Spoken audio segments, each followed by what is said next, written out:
many people who cannot get their heads around the fact that Islamists who are intent on making India an Islamic state co-opt politicians, media, academia, and civil society to fulfill their agenda.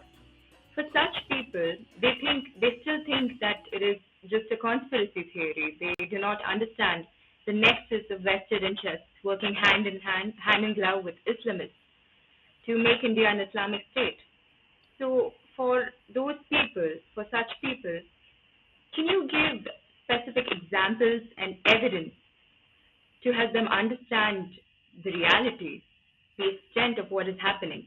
I say so because people really do not this, believe that the media, academia, and politicians, they believe that there is no link, that there is no agenda. They just think it's a conspiracy theory and they brush it off. So, any examples that you have to cite the opposite? That's quite interesting question. I would say that this would be one of the biggest mistakes ever if you believe that um, uh, Islamism is a conspiracy theory. This is a bitter fact. I would say if you turn a blind eye to it, then you would face a situation where eliminating Islamists from the political circles will be impossible, next to impossible, like how it is happening right now in Europe today.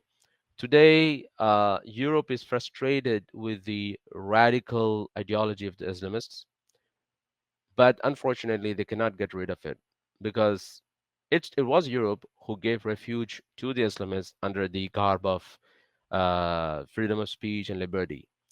They accused the Arab governments and they actually called the Arab governments to be barbaric for attacking their own citizens. But they did not realize that these people who came running from the Arab countries to the European nations, these people were the problematic people.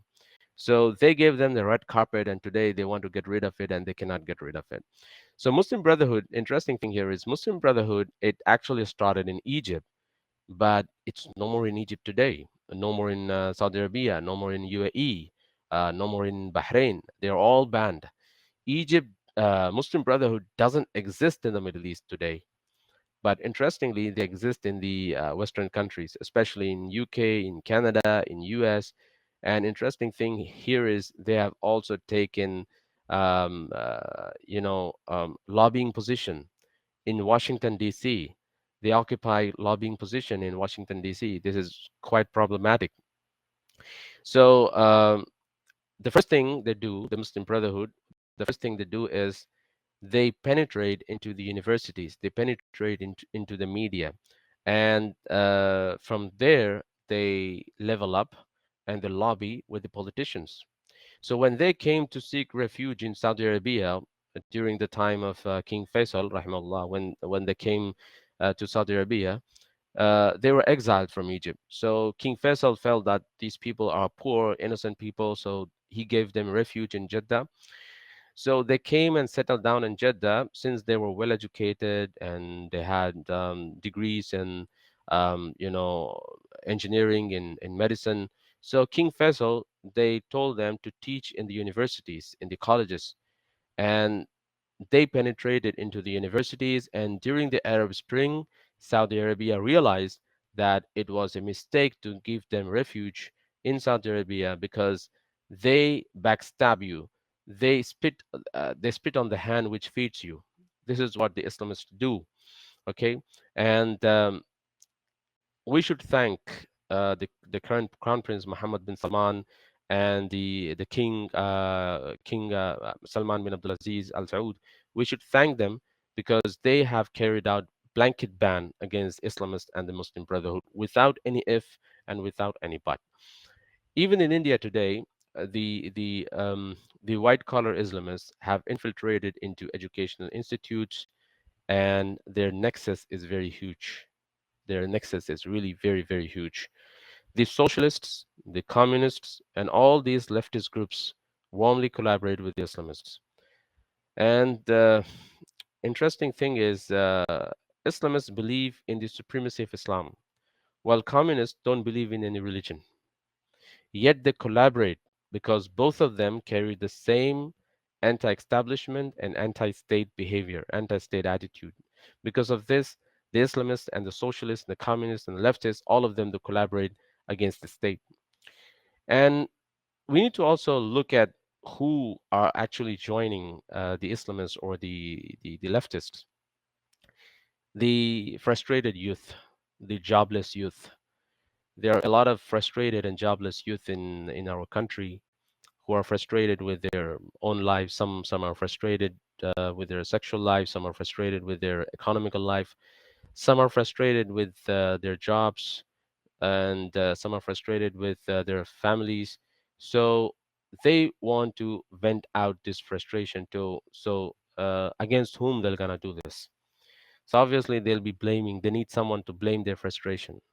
They need someone to pin their frustration upon.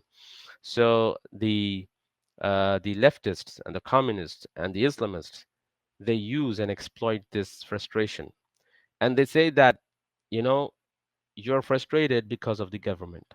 You're frustrated because of Modi. You're frustrated because of the Arab governments. You're frustrated because no one is helping you. So we're gonna help you. Come join us. This is how they recruit the frustrated youth. And we have one such example from the Arab Spring, which took place in 2011, and this is one of the worst examples in the human history. The alliance between the left and the Islamists.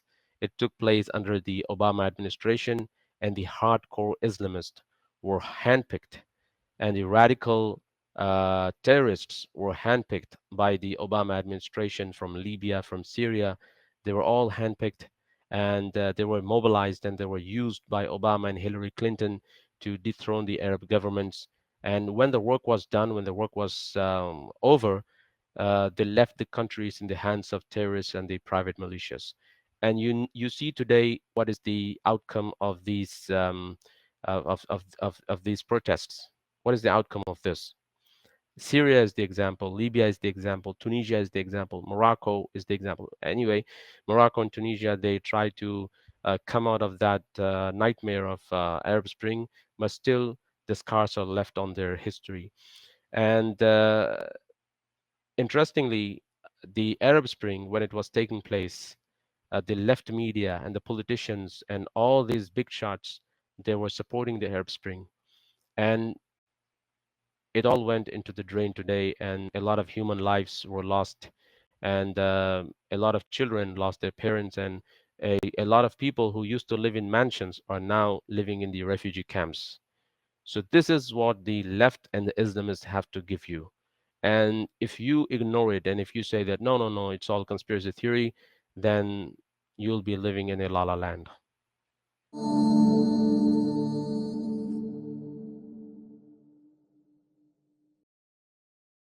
Please remember to subscribe to us and switch on the notifications for this channel. For our other social media links, more content, and to support our work, please visit citti.net. Dhanyavad. Namaskar.